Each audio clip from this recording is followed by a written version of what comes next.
Hi folks, it's Darcy from the Purposeful and welcome back to another edition of Drycember, where we're taking a bite-sized chunk out of learning to dehydrate all month long. Today is another really quick video on how to prep your food to get it ready for dehydrating. Granted, we've already talked about how to pre-treat fruit. We're going to be talking about how to blanch food to get it ready, but today we're talking about just the cutting and just the prepping to get that food ready to start in the first place. So what we're going to be working with today is a really awful piece of celery that I got from the grocery store this weekend for this project specifically, and I couldn't go back and get something better. So here's what we're going to start with, okay? We're going to work through how you prepare your food for going into a tray. Before you ever get to anything for blanching for fruit or anything.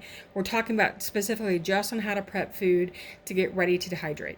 So normally I would wash everything thoroughly first because you want to get whatever's on the skin off before you start cutting into that flesh so you don't transfer it into your flesh. Wash it thoroughly. Water and a good vigorous scrub is all you really need. I'm going to link in the description box below some studies that are showing that using vinegar doesn't really do much.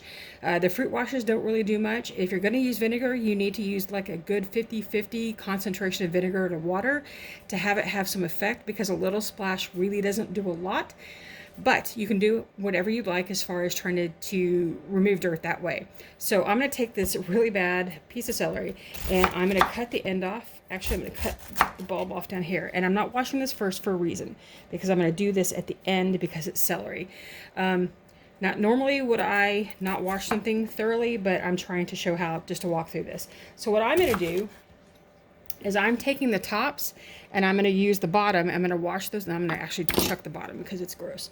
I'm going to take the tops here, and they're going to go into the freezer for me to make vegetable stock with.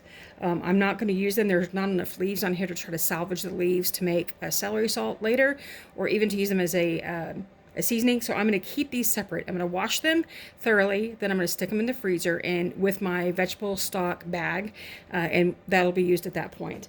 So I'm going to go wash these real quick under the sink and make sure they're all good and clean, and I'll be back in just a second.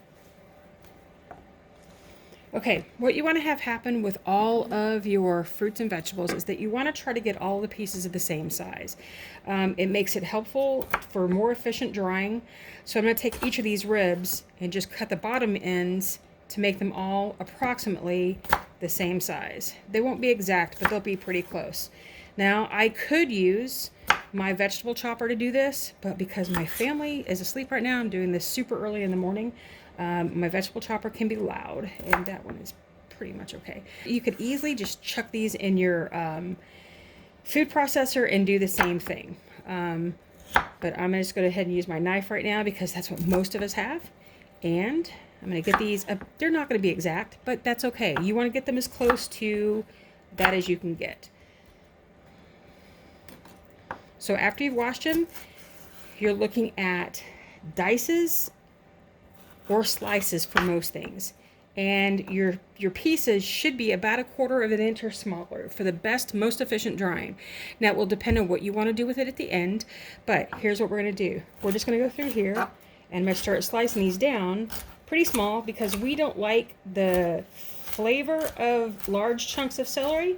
We are happy with having smaller ones, and it makes it easier to dry. It will dry faster, and it also makes it easier to powder later for celery powder.